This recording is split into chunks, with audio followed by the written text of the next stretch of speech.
Hey guys, in today's video we are going to compare YSL's Black Opium with Dolce Gabbana, The Only One.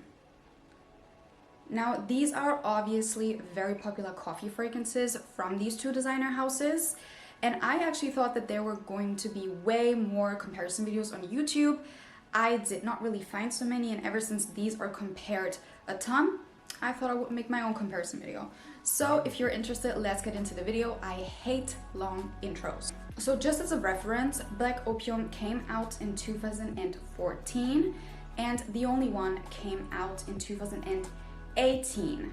Now Black Opium is supposed to be more of a modern glam rock version of YSL's Opium, which I believe came out in the 80s, if I'm not mistaken. And The Only One is, even though it is a standalone fragrance, it's kind of an extension of the One line by Dolce Gabbana. And many people also say that The Only One has the DNA of the One. So I also wanted to quickly mention that from now on, I'm just gonna zip it when it comes to Black Opium because I contradict myself all the time. In one of my videos, I said, oh, Black Opium is probably always going to be in my collection. I don't care what anyone has to say, and I do not care. But then in another video I said, you know what, I still love Black Opium, but I no longer play the game of it not lasting on my skin, so I'm not gonna purchase it another time. Just imagine a clown emoji on my face right now because I actually did purchase it another time. So I'm just gonna zip it for now on. I obviously cannot be taken seriously when it comes to Black Opium. We will all see in the future if it's gonna be in my collection or not. Now I'm going to get straight into it. Similarities are obviously that they both share very strong coffee notes. Both of them also have white floral notes in it, even though The Only One has more floral tones to it, which is also, in my opinion, one of the biggest differences between these two, that The Only One is overall more floral than Black Opium. They also both have powdery accords listed, even though I do get the powderiness in The Only One. I do not really get it in Black Opium at all, so that's that. In my opinion, they both open up quite strong. However, Black Opium has this explosion in the beginning. It's almost like a punch in the face, and that is one of the characteristics of Black Opium that I've always liked, and I still really love it about this fragrance. But many people actually do not like it and are taken back because they're overwhelmed by all of these like notes that just open up and kind of like slap them in the face. So even though they both open up quite strong, the explosion that Black Opium has is not in The Only One. So if you do not like the punch in the face in the beginning of Black Opium, maybe you're going to like The Only One more. Now many people also describe The Only One as more of a grown up, more mature version of Black Opium, which I can first of all see in the bottle. I actually do like Black Opium's bottle because, again, keep in mind, this is supposed to be a more glam rock, more night out version of Opium. So I actually think the packaging is quite appropriate for this kind of a marketing, you know? However, I do see that The Only One is way more streamlined, it's more classic, it's more elegant, elevated, and more timeless. Now, another strong difference of these two fragrances is that Black Opium has jasmine in it. Jasmine is a floral tone that gives a certain freshness to fragrances. And my absolute favorite aspect of Black Opium has always been that sometimes you get random kicks of freshness from the jasmine. For example, if you're out in the cold and there comes a whiff of fresh air, and then you all of a sudden get the jasmine and the scent is not as cloyingly sweet, it's kind of fresh. And that kind of takes you by surprise. And that's always what I loved about Black Opium, what I still like the most about it, I think. And you do not have this with The Only One. The Only One also has caramel in it.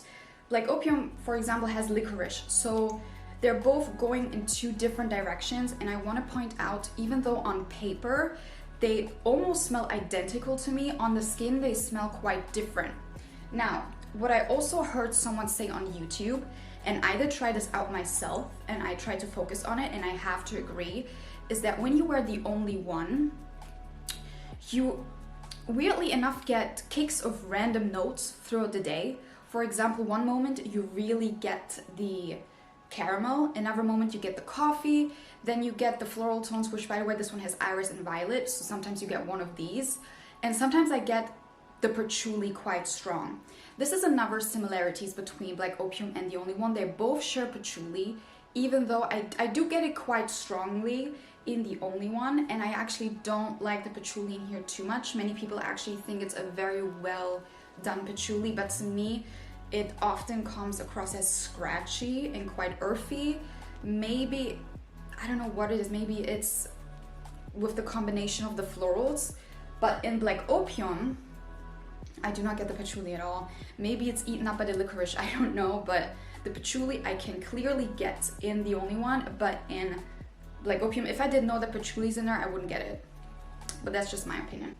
So now in general for me, even though they're quite similar, but can I just say, I find this DNA that both of them have not really unique to begin with. If you take the coffee out of both these fragrances and you then smell Valentino, Donna, and Roma, I feel like that's another fragrance that smells very, very similar to Black Opium and The Only One.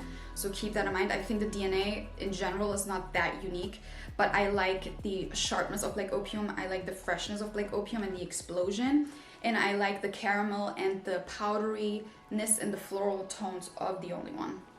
But in general, the DNA I don't think is unique, but all of these fragrances have unique parts to them. They go in slightly different routes if you really focus on the different notes that are in these fragrances.